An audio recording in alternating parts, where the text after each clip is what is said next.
Minister, വലിയ ബഹളം അവിടെ നടക്കുകയാണ്. നാട്ടുകാർ ശാന്തരാകുന്നില്ല. ഏത് തരത്തിലുള്ളൊരു സെറ്റിൽമെൻ്റാണ് ഇപ്പോൾ ഉദ്ദേശിക്കുന്നത് സർക്കാർ? മാനന്തവാടി സബ് കളക്ടർ ഓഫീസിൽ വെച്ച് ജില്ലാ കളക്ടറും ജില്ലാ പോലീസ് മേധാവിയും ബന്ധപ്പെട്ട ഉദ്യോഗസ്ഥന്മാരും വനംവകുപ്പ് ഉദ്യോഗസ്ഥന്മാരും ജനപ്രതിനിധികളുമായും സഭകളുമായും സമരസമിതിയുമായി ബന്ധപ്പെട്ട ആളുകളുമായും ചർച്ചകൾ പുരോഗമിച്ചുകൊണ്ടിരിക്കുകയാണ്. രമ്യമായ ഒരു തീരുമാനത്തിലേക്ക് എത്തിക്കാൻ കഴിയുമെന്ന് തന്നെയാണ് പ്രതീക്ഷിക്കുന്നത്. ചർച്ചകൾ നടക്കുന്നത് നല്ല സൗഹൃദപരമായ അന്തരീക്ഷത്തിലാണ്. തൃപ്തികരമായ ഒരു പരിഹാരം കാണാൻ കഴിയുമെന്നാണ് ഞാൻ പ്രതീക്ഷിക്കുന്നത്. എല്ലാവർക്കും ഓരോ പരിമിതികളുണ്ട്. ആ പരിമിതികളിൽ നിന്നുകൊണ്ട് പരിഹാരം കാണാൻ ശ്രമിക്കുക എന്നതാണ് ഇപ്പോൾ സർക്കാരിന് വേണ്ടി അവിടെ ഈ ബന്ധപ്പെട്ട ഉദ്യോഗസ്ഥന്മാർ നടത്തിക്കൊണ്ടിരിക്കുന്നത്. ഇതിൽ രണ്ട് കാര്യങ്ങളുണ്ട്. ഒന്ന്, നിലവിൽ മരണപ്പെട്ട വ്യക്തി, അദ്ദേഹത്തിൻ്റെ കുടുംബം, ആ കുടുംബത്തിന് നൽകാൻ കഴിയുന്ന നഷ്ടപരിഹാരം. രണ്ടാമത്തത്, ഇപ്പോൾ അവിടെ നാട്ടിലിറങ്ങിയ ആനയെ തുരത്തുക എന്നുള്ളത്. മൂന്നാമത്തത്, ഇതിനൊരു ശാശ്വതമായ പരിഹാരം എന്നുള്ളത്. ഈ മൂന്ന് കാര്യങ്ങളാണ്. ഇതിലെങ്ങനെയാണ് സർക്കാരിൻ്റെ ഒരു നിലപാട്? അല്ല, ശാശ്വതമായ പരിഹാരം എന്നത് ദീർഘകാലാടിസ്ഥാനത്തിലുള്ള പദ്ധതിയാണ്.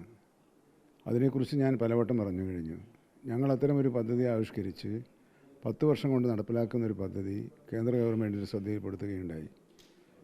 പക്ഷേ അതിന് വേണ്ടുന്ന ചെലവ് കേന്ദ്രത്തിന് വഹിക്കാൻ സാധ്യമല്ല എന്ന ഉത്തരവാണ് അവർ ദൗർഭാഗ്യവശാൽ നൽകിയിട്ടുള്ളത്. കഴിഞ്ഞ ആഴ്ചയും ഞാൻ ബഹുമാനപ്പെട്ട വനം പരിസ്ഥിതി മന്ത്രാലയത്തിൻ്റെ കേന്ദ്രത്തിൽ അത് കൈകാര്യം ചെയ്യുന്ന ഭൂപേഷ് യാദവിനെ കണ്ടിരുന്നു.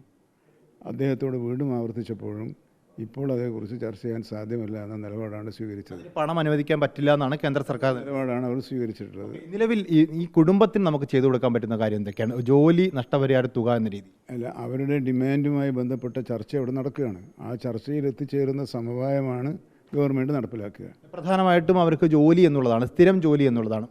ആ ചർച്ചയിലൂടെ ഉരുത്തിരിഞ്ഞു വരുന്ന പ്രായോഗികമായ നിർദ്ദേശങ്ങൾ, അതിൽ എത്രത്തോളം അനുകൂല നിലപാട് സ്വീകരിക്കാൻ കഴിയുമോ അത്രത്തോളം അനുകൂലമായ നിലപാട് സ്വീകരിച്ചുകൊണ്ട് അത് പരിഹരിക്കാനാണ് സർക്കാർ ശ്രമിക്കുക. നിലവിലുള്ള നഷ്ടപരിഹാര തുക 10 ലക്ഷം രൂപയാണല്ലോ.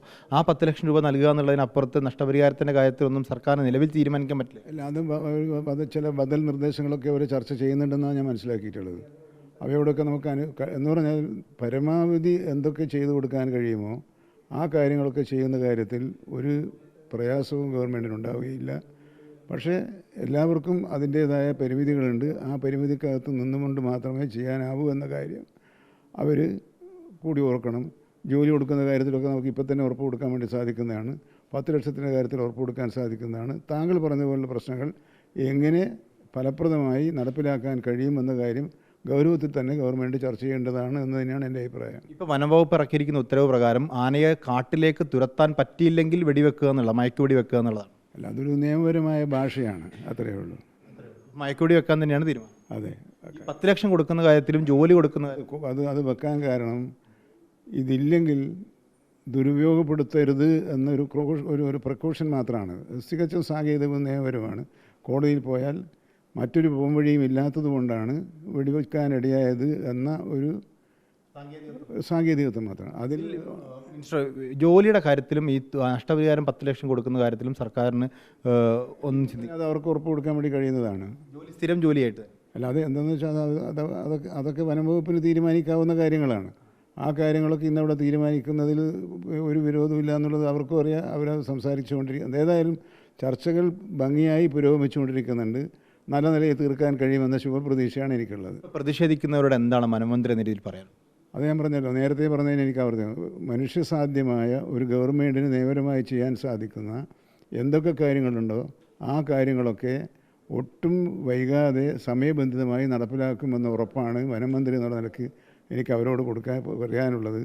പ്രതിഷേധ ഘട്ടത്തിലുണ്ടാകുന്ന പരാമർശങ്ങളൊന്നും നമ്മൾ അത് ആ അർത്ഥത്തിലെടുക്കേണ്ടത്. പ്രതിഷേധത്തിനിടയായ സാഹചര്യത്തിൻ്റെ ഗൗരവം മനസ്സിലാക്കിയാണ് മന്ത്രി എന്നുള്ള നിലയിൽ ഞാൻ പ്രതികരിക്കുന്നത്. വനമന്ത്രി സ്ഥലം സന്ദർശിക്കണമെന്നൊരു ആവശ്യം നിരന്തരം അവർ ഉന്നയിക്കും.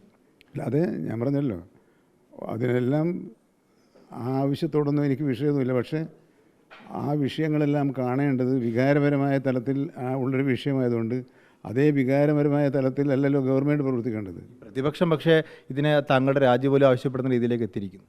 അല്ല, പ്രതിപക്ഷം ആവശ്യപ്പെടുന്നതിന് എനിക്ക് അവരോട് സഹതാപം മാത്രമേ ഉള്ളൂ.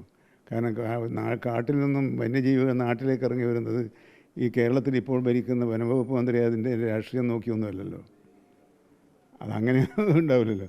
ഇപ്പോഴാണ് അത് സംഭവിക്കാനിടയായത്. സംഭവിക്കുന്ന ഘട്ടത്തിൽ ഞാൻ മന്ത്രിയാണ്. മന്ത്രി എന്ന നിലയ്ക്ക് ഫലപ്രദമായ എന്തൊക്കെ കാര്യങ്ങൾ ചെയ്യാൻ കഴിയുമോ പരിമിതിയിൽ നിന്നുകൊണ്ട് ഗവൺമെൻറ്റിൻ്റെ പരിമിതിയിലും നിയമത്തിൻ്റെ കേന്ദ്ര വനം പരിസ്ഥിതി വന്യജീവി സംരക്ഷണ നിയമത്തിൻ്റെയും പരിധിയിൽ നിന്നുകൊണ്ടാണ് ഞാൻ പ്രവർത്തിക്കേണ്ടത്. ആ പരിധി ലംഘിക്കാതെ, കോടതിയെ അലക്ഷ്യമാക്കാതെ, നിയമലംഘനമാക്കാതെ കാര്യങ്ങൾ കൊണ്ടു നടക്കാൻ കഴിയുന്നതാണ് ഞാൻ ശ്രമിക്കേണ്ടത്. ആ ദൗത്യം വളരെ ആത്മാർത്ഥമായി ഞാൻ നിർവഹിക്കുന്നുണ്ട് എന്ന ബോധ്യമാണ് എനിക്കുള്ളത്. തീർച്ചയായിട്ടും ഒരു അമീക്കബിൾ ആയിട്ടുള്ള ഏറ്റവും സൗമ്യമായ ഒരു സെറ്റിൽമെൻറ്റിലേക്ക് കാര്യങ്ങൾ എത്തുമെന്നുള്ളതാണ്. അവരുടെ ആവശ്യങ്ങൾ എന്താണോ അതനുസരിച്ച് തീരുമാനമെടുക്കാൻ നിർദ്ദേശം നൽകിയിട്ടുണ്ട് എന്നും വനമന്ത്രി പറയുന്നു.